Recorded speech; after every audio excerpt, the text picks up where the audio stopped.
Hey, everybody, it's Mark Pattison. I'm back again with another great episode of Finding Your Summit, all about people overcoming adversity and finding their way. Before we get to today's great guest, let's draw attention to my website, www.markpattisonnfl.com. I've now done over 247 different podcasts of inspirational people doing amazing things. We all need to be inspired, especially me. So if you'd go and give some love, some ratings and review to the different shows that you find, I would appreciate that. It does help out in the world of Apple. And again, it seems like there's a sea of podcasts that are out there, and we're trying to stand above with amazing people, again, that we have on the show. We continue to raise money for Amelia's Everest through Higher Ground, organization based here in Sun Valley, New York, and Los Angeles. Many of those people are military folks who have had major issues fighting, both in their with their cognitive issues and as well as having various limbs blown off and whatnot. And so it's great to have them to Sun Valley so we can empower those folks to do different activities, and then their confidence grows and becomes much more productive in society. And finally, my film, the one that the NFL did on me, has 2 Emmy nominations, and that should be revealed on the 24th of May. So fingers crossed how that's all going to play out. But certainly the NFL did an amazing job of putting that film together. It can be seen on my website through NFL 360. So on that note, let's get into today's amazing guest. I've known this guy, not personally, but from afar, from a long time. His name is Chad Hennings. Chad, how you doing? I'm doing awesome, Mark. Doing great. Yeah, well, happy to be on with you. Yeah, I appreciate that. And one of the reasons why I was just, before we went live here, that I was just talking about, I've known you. You probably haven't known me. I'll just make that assumption. But you might have been a year or so behind me. But I was recruited hardcore by the Airforce Academy in Colorado Springs. And you're a guy that grew up in Iowa as a youngster. And, I got to admit, that's probably the most mature thing that I ever did in terms of the decision when I was 17, 18 years old, of understanding that I wasn't very mature, and there's no way I was going to be able to handle the square meals and everything that you went through. It's a hardcore commitment that you did. And I'm wondering, from your standpoint, what were the compelling factors that made you or really drew you in to go to the Air Force Academy, when I'm sure you had all kinds of offers to go in other places in the big, more traditional, maybe Iowa, big traditional schools, like I did at the University of Washington? For me, my biggest challenge is I wanted to have an experience outside the norm.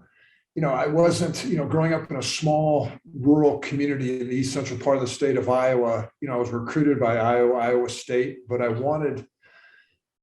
I think I had the insight enough that didn't know whether the NFL was ever going to be an option for me. So I wanted to have an experience and gather a bunch of life experience that would propel me post-graduation from an institution of higher learning.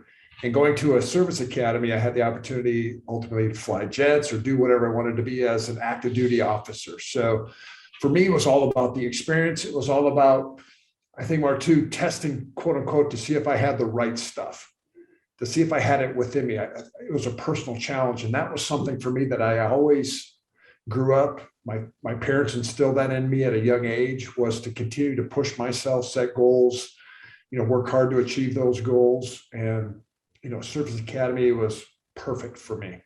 Interesting, my dad was an Air Force Academy pilot, and he just said, look, man, when you go there, you just really got to understand what you're getting yourself into. And of course, you did it, but not only you're going through the traditional football camp, 2 weeks to 2-a-days, and really 6 weeks to get ready for that first opening day game, but you also have to go to boot camp on top of that, right?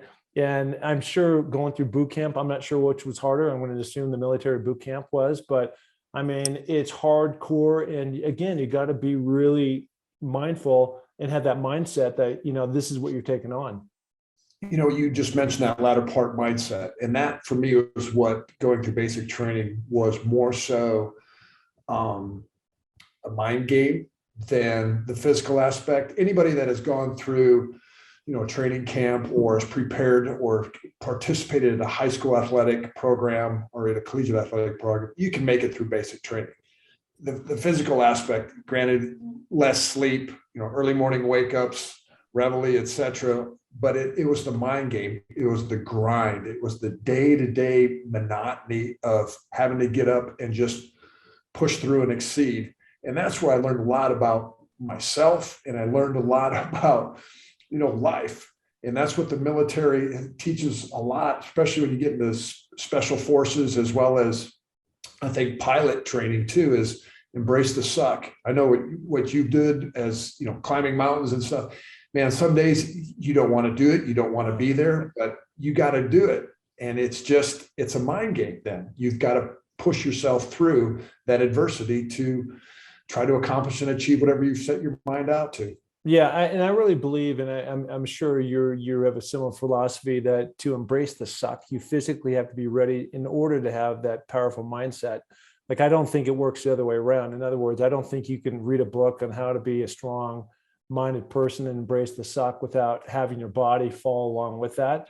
Because, if you're overweight, you're out of shape, and you haven't gone up and down mountains, and you haven't done push-ups or whatever that discipline that you have to do, there's no way your mind's going to collapse. Your body cannot fail on you. That's the bottom line.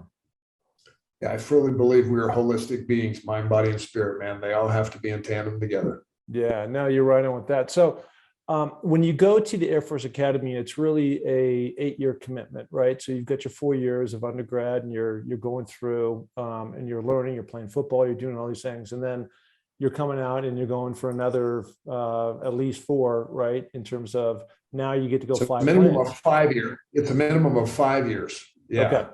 5 years. So it's a 9-year commitment. Yeah. Yeah. And so now, like you were saying, you didn't know at that time that football was going to be your oyster, and you go into the NFL and have this great NFL career and 3 Super Bowls. But as you went back, I read that you had 45 missions, and the reason why that stands out so much to me is because, again, that's about the time that I was playing football and transitioning. And if I just did the basic math, and again, if you went back to that 9-year commitment, I would have also ended up over in the Persian Gulf and in Iraq, and I don't know what I would have been doing if I would have gone down that path. But it's all woulda, coulda, shoulda. But for you, it actually happened. And so how does a guy your size, because you played defensive line, how does a guy your size even fit in a flipping cockpit? It's a great question. I get asked that all the time. But it's, bottom line, I had to receive waivers for my height and weight to be able to fly. I was too big for the ACES 2 ejection seat. I was too heavy for it, and I was too tall. They weren't sure if I'd clear the tail of the aircraft if I ever had to punch out or eject. Yeah. And I received waivers for both my height and weight. And I was actually kind of above the maximum, almost waiverable height for the ejection seat. But I could only predominantly fit in 2 different aircraft. Going through where I went in pilot training was called the NJEP, which is the Euro-NATO Joint Jet Pilot Training Program, where we trained with our NATO allies.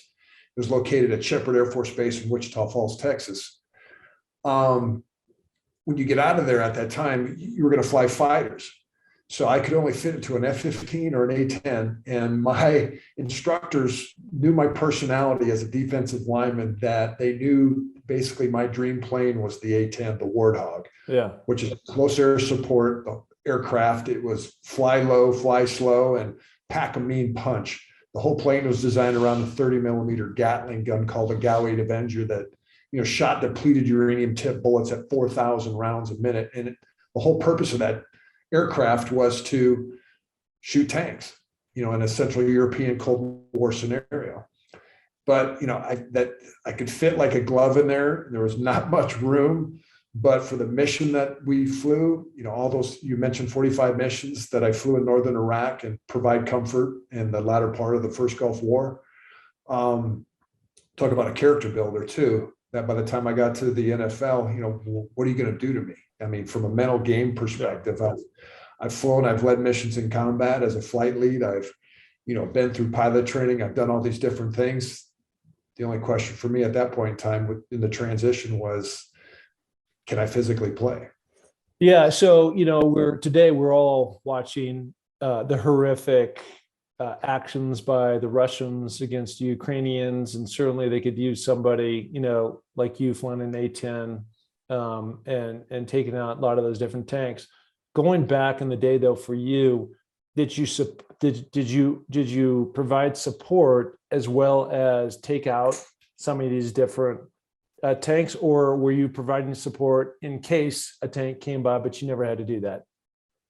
Well, one of the missions without getting into the specifics, CENTCOM, different commands are required for different geographical areas if a conflict would ever occur around the world. CENTCOM, which is based in the US, was tasked with that part of the Middle East to basically, if a conflict arose, they would be the first. I was based out of England, flying missions into Germany in a Cold War scenario if the Soviets and East Germans crossed the Fulda Gap from East Germany to West Germany. This was right during, the wall had just come down. Communism was on its way out. The Soviet Union was on its way out. So, but the latter part of that first Gulf War, my squadron was the first squadron out of USAFE, out of United States Air Forces Europe, to fly down 4 jets at the time to help protect the Kurdish people. After Saddam got his rear end kicked in the south, he had to quell insurrections with the Sunni Muslims as well as the Kurds to try and maintain control of Iraq at the time.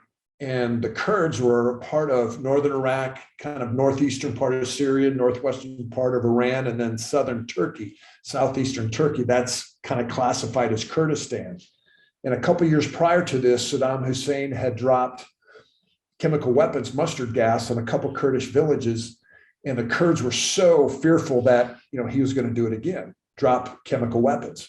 So they fled with their whatever they could carry in bags and suitcases, hopped in their cars, and they drove up into the mountains of northern Iraq in these valleys and just fled up to disperse, to not be in a centralized, located in a municipal area where there'd be a big concentration of them. And this was during this kind of the early springtime, Easter time frame of time of the year in 1991. And our mission was to protect them. We had to, one, reconnaissance, find where all these pockets of people were. We'd fly back, and then we'd escort these C-130 tactical airlift planes to drop supplies to these people. And then we had to provide a presence. The mission transitioned to one called Northern Watch, where we established a no-fly zone in northern Iraq, where we would not allow he didn't have any planes, but we didn't allow any of his Republican Guard divisions to go north of a certain longitudinal line.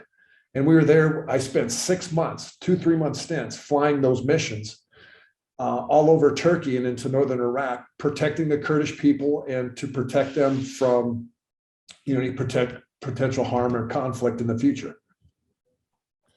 So as you look back, now you're in your 50s somewhere. I want to identify exactly your age, but as you look back, and you look with, this was something that was just amazing, or it sucked, or it was just a grind, or whatever. Do you look back on those times as just amazing times that you got to experience things that most people don't get to experience? Yeah, I'll tell you this. I get asked the question, what would you rather do? Go back and play for the Cowboys or go fly jets? I tell people I go back and fly jets in a heartbeat. Yeah. Camaraderie. There's nothing, you've been through training camps. People have been through different trying times with a group of individuals. But when you are quote unquote, going to war with your squadron mates, your wingmen, you establish those bonds and those relationships where they're tried and true, that you can trust these men implicitly. And that's the type of relationships I had with my fellow A-10 pilots. And when you spend 3 months together or several months together with a group of individuals 24/7, you're with them all the time, you eat with them, you're sleeping with them, you're flying with them, you're working out with them, you get pretty close in those relationships. And that was a very special time of my life. And those relationships that I have with those guys to this day, I can't replicate that. It's tough to replicate that. Well, yeah, I mean, I can only imagine. And, you do get that quite a bit. And you hear this all the time from a lot of former players is just that, what do you miss the most? And that's the locker room, right? So it's really nothing to do with football. It's all about camaraderie with the other guys. Let's jump to the NFL. So you were super blessed to play, quite a long time, 9, 10 years in the NFL. You played on 3 Super Bowls, with the Cowboys. And you were there at kind of the magical time with Troy Aikman and Emmett and Irvin at wide receiver. And then your defense was always stellar. But we don't need to go into all the football stuff. But I'm more interested on the life lessons. You asked me about Don James. I'm going to ask you about Jimmy Johnson, because you seem to for sure have a standard, and that standard hasn't been met really since he left, and he had a very clear vision on what he wanted to build. What did you take out from that time when you were able to play with him? For me, some of the life lessons that I learned, one, that change is inevitable, and how you respond to change, that you have to fall back on the foundational truths that you hold. It's your identity. Where do you get your identity? Because for me, the change, I went from flying my last mission in northern Iraq in 92 and playing in a Super Bowl the same year. That's how fast life changed. And to play under a coach like Coach Johnson, Hall of Fame coach, unarguably one of the most successful coaches at the collegiate level, at every level, collegiate level as well as the NFL. Coach Johnson, being a psychology major, at the time I thought, man, he's a hard ass. He was very, Orwellian. All animals are created equal. Some are more equal than others. He had his finger on everything. I mean, he knew exactly what he wanted. He was a, micromanager, and he got the most out of his players. And he knew, from an old artillery phrase, fire for effect. He was able to say certain things, cut a player at a certain time, say something to a group that would have a big effect and had a very synergistic effect on the culture inside that locker room. And to be able to handle the number of personalities that we had on those teams, I think 7 Hall of Famers, on that team, which is crazy, remarkable. Yeah. But to recruit the guys that were, and I'll tell you, I've never been around a group of more selfless individuals, particularly for those first several years of my career, where it was they wanted to be the best at their position, but they would do whatever it took. That's working out in the off season, getting treatment, working in the weight room during the season, whatever it took to win games. It wasn't, hey, I want to, my next contract, I'm going to play for that just to get, that next big pay boost. No, it was all about winning football games. And Coach Johnson, I mean, he would preach that. Okay, what is your hook? We're here to win games. We're not here just to, win this game against the Redskins. We're here to win the NFC East. We're here to, we're here to win the Super Bowl. Our season is not going to be deemed a success unless we're Super Bowl champions. And that's the mentality, the mindset. Again, we talk about what we had as a team. I think whenever you shoot, if you don't, it's just like, for me, climbing Mount Everest or with my work at Sports Illustrated, if you don't shoot for the top, like what is the pinnacle? I mean, it's impossible to reach the Super Bowl of whatever you're trying to do if you don't have a clear roadmap. And then what do you have to do to lead up to that, to get to that?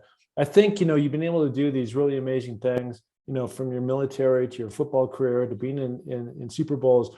I think, to me, the most impressive thing is writing 3 books. I'm trying to get one out the door right now, and it's hard, and it takes a lot of discipline. And the one thing that just like, if there's nothing else, you've got these 3 different titles, and I want to talk for a minute just on each one.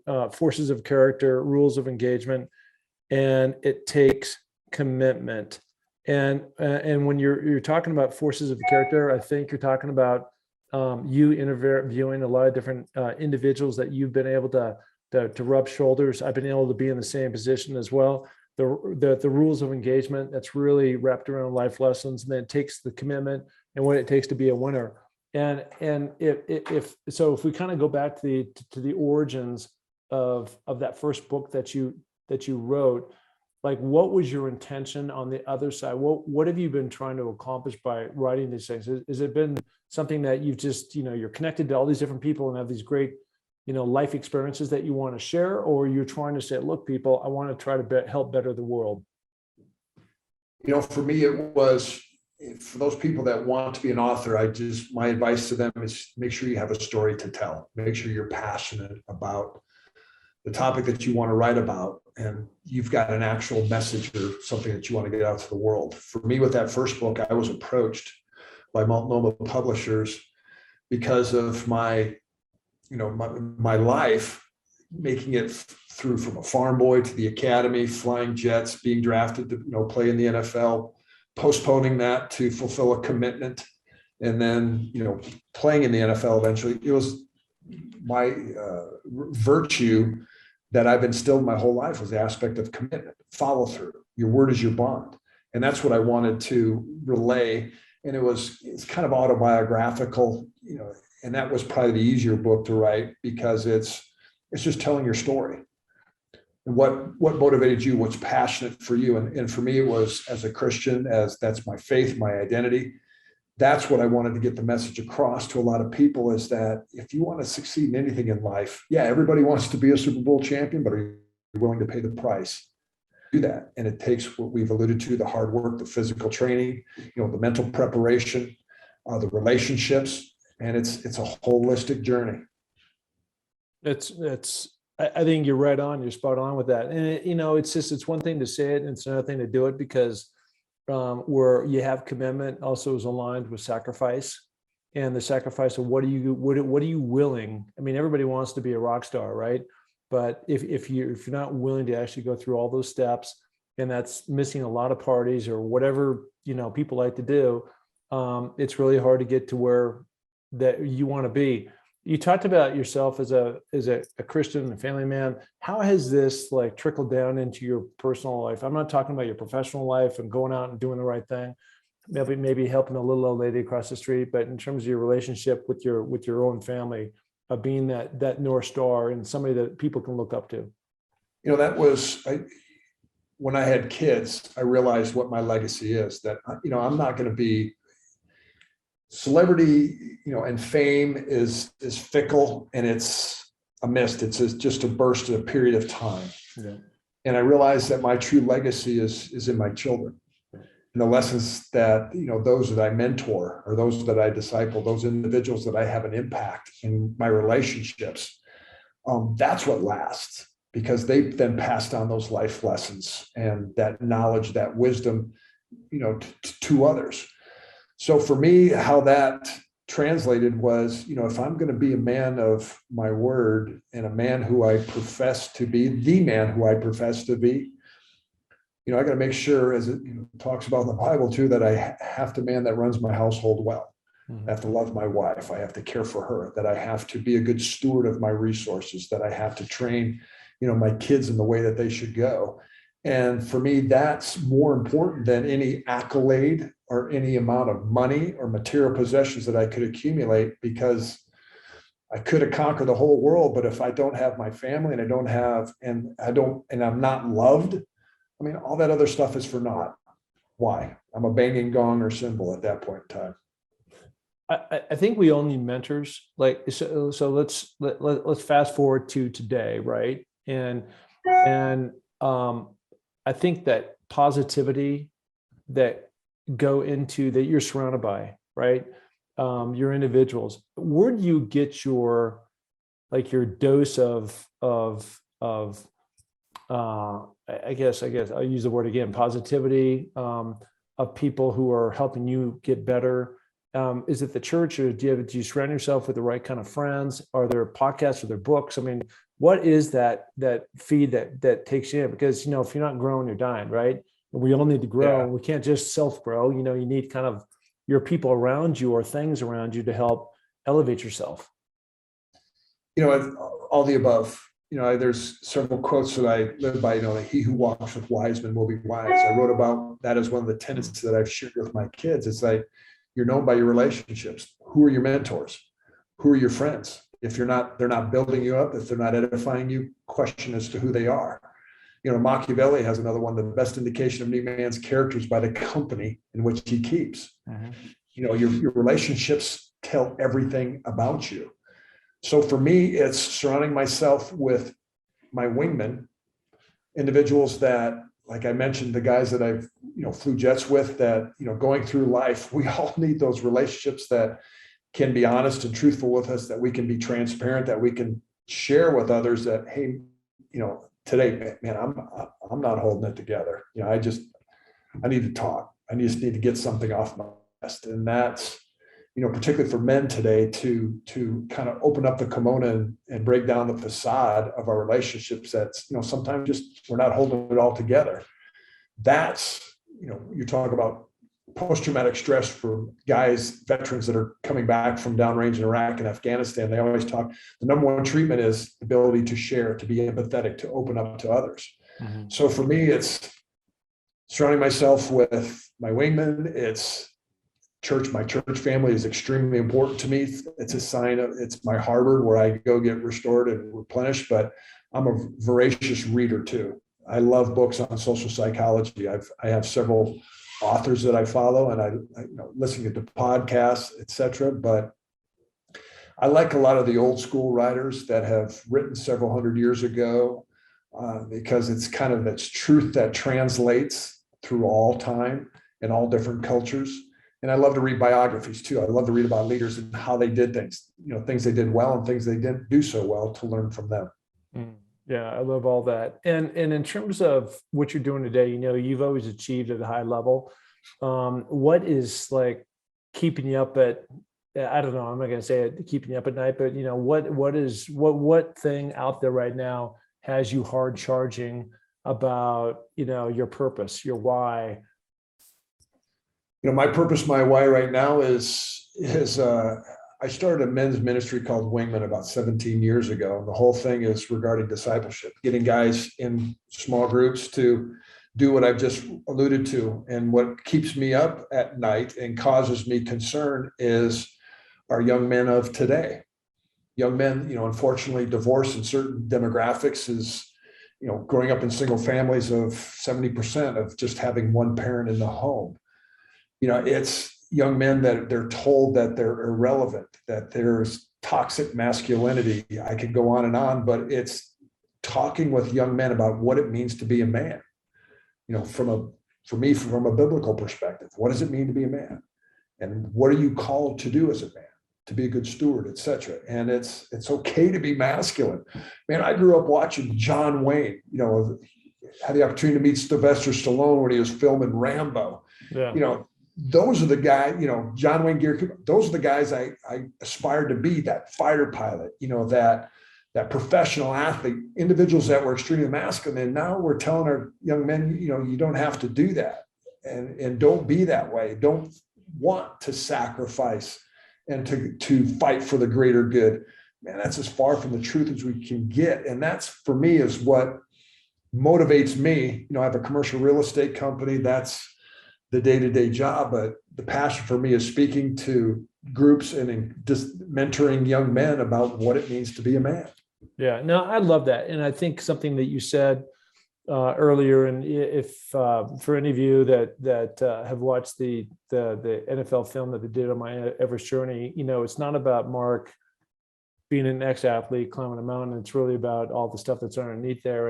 And at the end of the day, the transition that we all go through when there's loss of whatever kind, it's hard to deal with. And for many guys, especially guys who have been in more on the gridiron and doing kind of macho type things, it's a lot harder to start talking about those things. And so being able to be who you are, following the principles that you were talking about before, and being able to talk about it when things come up, because we all deal with things. It doesn't make you any less of a man. But, it needs to be out there, and you need to be surrounded by people who are going to really support you, as you mentioned before.